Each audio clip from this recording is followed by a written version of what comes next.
आपके लिए chapter first का हमारा नाम है हमारे आसपास के पदार्थ। इनके आपके लिए इम्पोर्टेंट नोट्स लाई हूँ। सबसे पहला हमारा इस चैप्टर में पदार्थ। विश्व में प्रत्येक वस्तु जिस सामग्री से बनी है उसे पदार्थ कहा जाता है और हमारे आसपास विद्यमान हर वस्तु में पदार्थ है। तो जिससे वो बनी होती है कोई भी वस्तु है उसे पदार्थ कहा जाता है। पदार्थ क्या करता है? स्थान घेरता है और इसका अपना द्रव्यमान होता है। फिर इसमें कणों के भौतिक गुण है। पदार्थ किससे बना है? कणों से बना है। पदार्थ के कण अत्यंत छोटे होते हैं। फिर इनके लक्षण दे रखे हैं कि ये भी पेपर में क्वेश्चन आ जाता है कि पदार्थ के क्या क्या गुण होते हैं। पदार्थ के कण निरंतर गति करते हैं, यानी उनके पास गतिज ऊर्जा होती है। तापमान बढ़ने से कणों की गति तेज हो जाती है क्योंकि कणों की गतिज ऊर्जा बढ़ जाती है। आपने देखा है जब पानी गर्म होता है और वो तेज़ गर्म होता जाता है तो उसमें बुलबुले बड़े बड़े होने शुरू हो जाते हैं क्योंकि उसके कणों की गतिज ऊर्जा बढ़ जाती है। आपको बुलबुले जो होते हैं वो तेज तेज चलते हुए दिखाई देते हैं जब पानी तेज़ गर्म हो जाता है, क्योंकि यहाँ पे लिखा है तापमान बढ़ने से। जैसे जैसे तापमान बढ़ेगा उस पानी का तो उसके कणों की गतिज ऊर्जा भी बढ़ जाएगी। और पदार्थ के कणों के बीच में क्या होता है? रिक्त स्थान होता है। जब हम चाय, कॉफ़ी या नींबू पानी बनाते हैं तो एक तरह के पदार्थ के कण दूसरे तरह के पदार्थ के कणों के बीच उपस्थित रिक्त स्थान में समावेशित हो जाते हैं। इससे पता चलता है कि पदार्थ के कणों के बीच में पर्याप्त रिक्त स्थान होता है। जैसे आप चाय, कॉफ़ी, नींबू पानी बनाते हैं तो क्या होता है? उसके कण उसमें चले जाते हैं। जैसे अब चाय, नमक को घोलोगे आप पानी में तो वो उसमें घुल जाता है। इसका मतलब नमक के कण जो है किस में चले गए? पानी में। कण बहुत छोटे होते हैं, उनके बीच में रिक्त स्थान होता है। और पदार्थ के कण क्या होते हैं? एक दूसरे को आकर्षित करते हैं। जैसे जब हम पानी के नल को खोलते हैं तो पानी की धार को अपनी उंगली से तोड़ने की कोशिश करते हैं। क्या वह धार टूट जाती है? नहीं। देखो, जब हम टैप को चलाते हैं, नल को चलाते हैं तो उसके आगे हम अगर उंगली अड़ाएं तो क्या पानी रुक जाता है? नहीं, क्योंकि पानी की धार जुड़ी रहती है। इसका मतलब यह है कि पानी के कण एक दूसरे के साथ आकर्षण बल से जुड़े होते हैं। अब आपको याद रखना है पदार्थ के कणों के बीच का रिक्त स्थान, उनकी गतिज ऊर्जा ठोस पदार्थों में सबसे कम होती है और द्रव अवस्था में मध्यम और गैसीय अवस्था में सबसे अधिक होती है।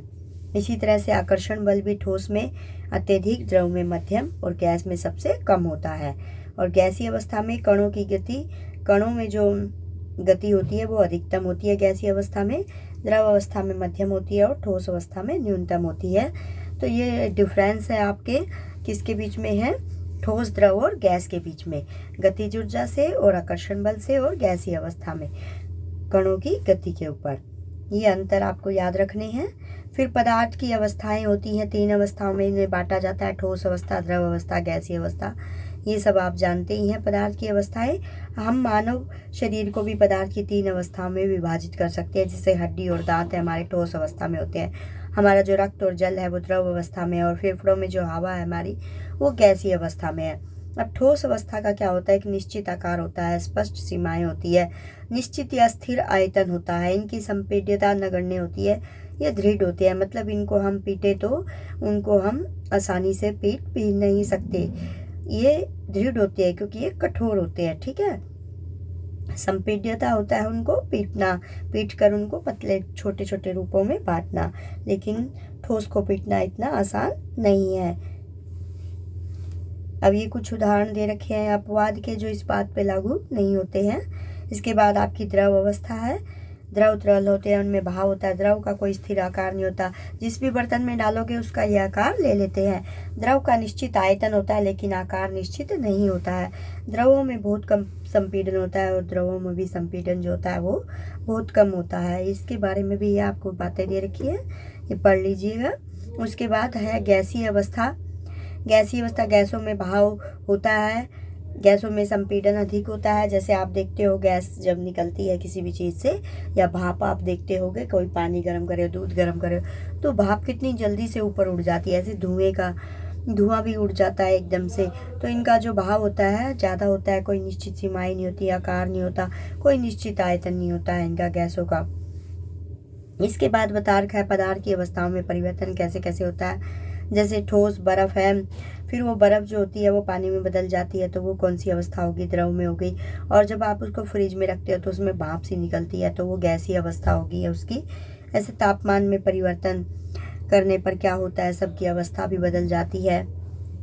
अब इसमें होता है आपके पास संगलन होता है, क्वंथनांक होता है, वाष्पीकरण की गुप्त ऊष्मा होती है, उदरपातन, ये सारे इम्पोर्टेंट टॉपिक है जो आपके पेपर में पूछे जा सकते हैं। सब आप ध्यान से पढ़िएगा। अब इसके बाद ये है दाब और तापमान के प्रभाव से पदार्थों की तीनों अवस्थाओं का अंतरा रूपांतरण किस प्रकार होता है। देखो, जब ठोस से द्रव में बदलती है तो उसको हम संगलन कहते हैं। जैसे वो पिघल जाती है, जैसे बर्फ़ पिघलती है तो उसको हम संगलन कहते हैं, वो द्रव में बदल जाती है। और द्रव से अगर ठोस में आती है तो उसको हम जमना कहते हैं।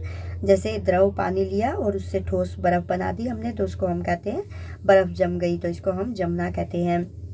और ठोस से अगर गैस में होती है या गैस से सीधा ठोस में बदलती है, मतलब ठोस से द्रव में नहीं आती, सीधा गैस में बदल जाती है, और गैस से द्रव में नहीं आती, सीधा ठोस में बदल जाती है, तो इस प्रक्रिया को हम उदरपातन कहते हैं। ये वेरी वेरी इंपॉर्टेंट है बेटा आपका। और जब द्रव से गैस बनती है, जैसे हमारे पानी की भाप जोड़ती है, वो उस वाष्पीकरण कहलाता है, ठीक है। और गैस से जब द्रव होता है तो ये संघनन कहलाता है। गैस से मतलब जब आप बर्फ़ निकालते हो फ्रीजर में से तो क्या होता है बेटा, उसके ऊपर भाप सी आपको दिखाई देती है, वो एक गैस है। और जब वो द्रव अवस्था में जब आप उसको बाहर रखते हो, जिस भी कटोरे में बर्फ़ है या पानी की बोतल में अगर बर्फ़ है, उसको आप बाहर रखते हो तो क्या हो जाता है, उस पर छोटी छोटी पानी की बूंदें आ जाते हैं। इस अवस्था को हम संघनन कहते हैं। तो इस तरह बेटा आप ये जो भी आपको इम्पोर्टेंट चीज़ें दी गई है इन सबको ध्यान से पढ़ लीजिएगा। Okay, bye bye. Next video में फिर से मिलेगी आपकी सुदेश मैम। बाय बेटा।